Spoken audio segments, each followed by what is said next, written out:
Finally रियलमीले Realme 8 फोनलाई नेपालमा lunch गरिसकेको छ र यो पालि पनि रियलमीले कुनै पनि किसिमको प्रो भेरिएन्टलाई नेपालमा लन्च गरेको छैन। यदि तपाई Realme 8 Pro को वेट गरेर बस्नु भएको थियो भने यो तपाईको लागि डिसअपोइन्टिङ हुन सक्छ, किनभने यो पालि पनि रियलमीले प्रो भेरिएन्ट नेपालमा ल्याएको छैन। सो Realme 8 फोनको परफर्मेन्स, क्यामेरा, ब्याट्री, डिस्प्ले लगायतको सबै स्पेसिफिकेसनहरुको बारेमा आजको भिडियोमा कुरा गर्नेछु। त्यसैगरी यो फोन कतिको प्राइसमा नेपालमा लन्च भएको छ र यो फोनले आफ्नो प्राइसलाई कतिसम्म जस्टिफाई गर्छ यो बारेमा म एकदमै डिटेलमा कुरा गर्नेछु। र तपाईले थम्बनेलमा पढ्नु भयो होला लुट नसके लुट, नेपालमा यो छुट भनेर मैले किन भनेको त्यो पनि आजको भिडियोमा तपाईले थाहा पाउनुहुन्छ।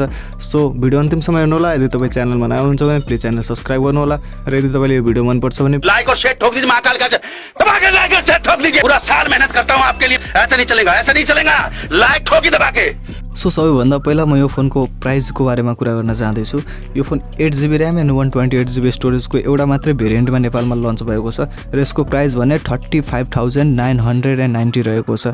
अराउन्ड 36,000 को प्राइसमा यो फोन नेपालमा लन्च भएको छ र यो फोन आफ्नो प्राइसमा कतिसम्म स्ट्यान्ड गर्न सक्छ र यो फोनलाई लिएर मेरो ओपिनियन दिनुभन्दा पहिला म चाहिँ यो फोनको स्पेसिफिकेसनको बारेमा कुरा गर्न चाहदैछु। सो यो फोनमा तपाईले मिडियाटेक Helio G95 प्रोसेसर पाउनुहुन्छ र Helio G95 प्रोसेसरलाई यदि तपाई क्वालकमको प्रोसेसरसँग कम्पेयर गर्न चाहनुहुन्छ भने क्वालकम स्न्यापड्रागन 678 प्रोसेसरसँग यसको परफर्मेन्सलाई कम्पेयर गर्न सकिन्छ र रियलमीले Realme 7 मा पनि यही प्रोसेसर दिएको थियो र Realme 8 मा कमसेकम रियलमीले प्रोसेसरलाई चाहिँ अपग्रेड गर्नुपर्ने थियो जस्तो मलाई लाग्छ। साथै कपर लिक्विड कुलिङ दिएको छ, LPDDR4X र्याम र UFS 2.1 स्टोरेज टाइपको यो फोनमा प्रयोग गरिएको छ। त्यसैगरी 6.4 इन्चको फुल HD plus super AMOLED display दिएको छ जसको पिक ब्राइटनेस 1000 निट्स को रहेको छ। तर यहाँनिर ध्यान दिनुपर्ने कुरा के छ भने यहाँनिर कुनै पनि किसिमको हाई रिफ्रेश रेट दिएको छैन। बेसिक 60 हर्ट्ज को प्यानल तपाईले यो फोनमा पाउनुहुन्छ। साथै क्यामेराको कुरा गर्ने हो भने यो फोनमा 64 मेगापिक्सलको मेन क्यामेरा, 8 मेगापिक्सलको अल्ट्रा वाइड क्यामेरा, 2 मेगापिक्सलको म्याक्रो क्यामेरा र 2 मेगापिक्सलको ब्ल्याक एन्ड व्हाइट क्यामेरा दिएको छ। तर यो 2 मेगापिक्सलको black and white and macro क्यामेराको खासै केही युज हुँदैन रियल लाइफमा। त्यसैगरी फ्रन्ट साइडमा यो फोनमा 16 मेगापिक्सलको सेल्फी क्यामेरा दिएको छ। साथै 5000 mAh को ब्याट्री र 30 वाट को डार्ट चार्जर यो फोनमा रियलमीले प्रोवाइड गर्छ र यो डार्ट चार्जर भनेको ओप्पो को भोप चार्जर नै हो। तपाईले थाहा नै छ ओप्पो र रियलमी एउटै कम्पनी हो। सो ओप्पो को भोप चार्जरलाई नै रियलमीले डार्ट चार्जर भनेर मार्केटिङ गरिरहेको हुन्छ र ओप्पो को भोप टेक्नोलोजी एकदमै एडभान्स छ र एकदमै राम्रोसँग काम गर्छ। सो यहाँनिर ब्याट्री एन्ड चार्जरको केसमा एउटा राम्रो अप्सन रियलमीले दिएको छ। त्यसैगरी 5000 mAh को ब्याट्री भए पनि यसको वेट भने 177 ग्राम मात्रै छ र यसको थिकनेस 7.9 mm मात्रै रहेको छ। सो वेट डिस्ट्रिब्युसनमा रियलमीले एकदमै राम्रो काम गरेको छ। त्यसैगरी अरु फिचरहरुको बारेमा कुरा गर्ने हो भने यसमा प्लास्टिकको ब्याक प्यानल दिएको छ, सिंगल स्पिकर छ, कुनै पनि किसिमको स्टुडियो स्पिकर यो फोनमा दिएको छैन। इन डिस्प्ले फिंगरप्रिन्ट स्क्यानर दिएको छ, लाइट सेन्सर, प्रोक्सिमेट्री, जाइरोमिटर जस्ता सबै सेन्सरहरु यो फोनमा दिएको छ, तर आयर ब्लास्टर दिएको छैन। त्यसैगरी यो फोन Realme UI 2.0 र Android 11 मा out of the box run गर्छ। सो प्राइसलाई एकछिन हटाएर हेर्ने हो भने यो अफ कोर्स एउटा रियलमीले राम्रो फोन बनाएको छ, बट एट द एन्ड सबै कुरा प्राइसमा डिपेन्ड हुन्छ।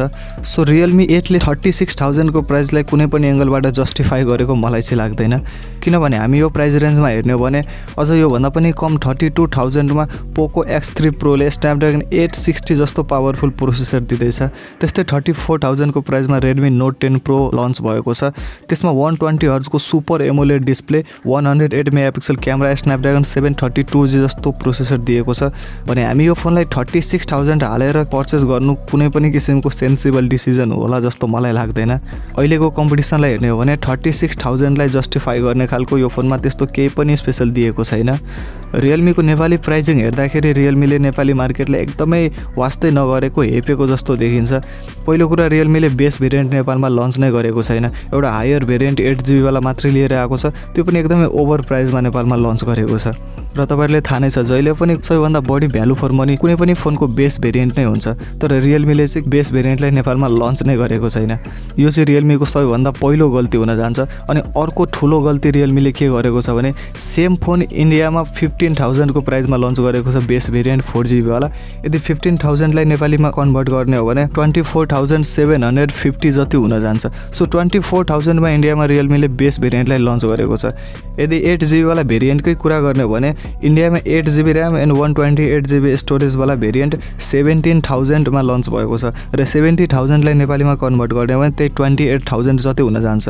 सो इन्डियामा 28,000मा लन्च गरेको फोन र अरू कन्ट्रीहरूमा पनि अराउन्ड त्यही प्राइसमा रियलमीले Realme 8लाई लन्च गरेको छ 8GB वाला भेरिएन्टलाई। बट नेपालमा चाहिँ 36,000मा लिएर आएको छ। यो चाहिँ नेपाली मार्केटले एकदमै हेपेरै प्राइसिङ गरेको जस्तो मलाई लाग्छ। आई डोन्ट नो उनीहरूको मार्केटिङ स्ट्र्याटेजी के छ, बट 36,000मा नेपालमा यो फोन लन्च गर्नु कुनै पनि किसिमले एउटा स्मार्ट डिसिजन हो जस्तो मलाई चाहिँ लागेन। सो फाइनली मेरो ओपिनियन भन्नुपर्दा तपाईँ यदि Realme 8 फोन किन्ने सोचमा हुनुहुन्थ्यो भने तपाईँ अफकोर्स यो फोनलाई स्किप गर्न सक्नुहुन्छ र तपाईँ 32,000 को प्राइसमा पोको X3 Pro पर्चेस गर्न सक्नुहुन्छ, किनभने 32,000 को प्राइसमा तपाईँले स्न्यापड्रागन 860 जस्तो एकदमै पावरफुल प्रोसेसर त्यहाँनिर तपाईँले पाउनुहुन्छ। यदि तपाईँ पोको X3 Pro को बारेमा जान्न चाहनुहुन्छ भने मैले भिडियो बनाएको छु, लिङ्क डिस्क्रिप्सन र आई बटनमा मैले दिएको छु, तपाईँ त्यो भिडियो हेर्न सक्नुहुन्छ। र यदि तपाईँले एउटा ओभरअल सबै कुरा राम्रो भएको फोन चाहिएको छ यो प्राइसमा भने तपाईँ 34,000मा Redmi Note 10 Pro तिर जान सक्नुहुन्छ। त्यो फोन पनि एकदमै बेस्ट फोन छ त्यो प्राइसमा। सो नेपालमा Realme 8 फोन 36,000 को प्राइसमा पर्चेस गर्नु कुनै पनि किसिमले मलाई चाहिँ सही हो जस्तो लाग्दैन। तपाईँले के लाग्छ कमेन्ट गरेर बताउनु होला। यदि तपाईँले यो भिडियो मन परेको छ भने भिडियो लाइक गर्नु होला, च्यानलमा नयाँ हुनुहुन्छ भने प्लिज च्यानल सब्स्क्राइब गर्नु होला। हामी भेट्नेछौँ अर्को भिडियोमा। तपाईँसँगलाई take care and good by.